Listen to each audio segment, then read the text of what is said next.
Hello everyone, in today's video I'm going to show you how to fix Realme Narzo 80 Lite screen won't turn on. So before watching this video, don't forget to subscribe the channel and also press the bell icon. So let's start the video. First of all, open your settings.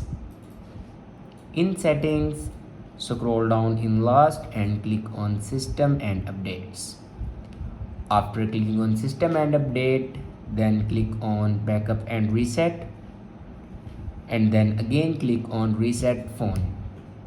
Now here you can see the option reset all settings. Now click on it. Now here enter your password to reset all your settings. After reset all your settings, then go back and click on erase all data. Now click on it and then enter your password to erase all your data. Erase all your data means it will remove all the data in your device like photos, videos, any personal data.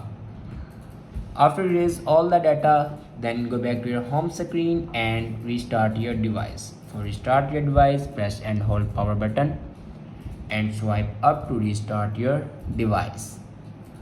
After restart your device, your problem will be fixed.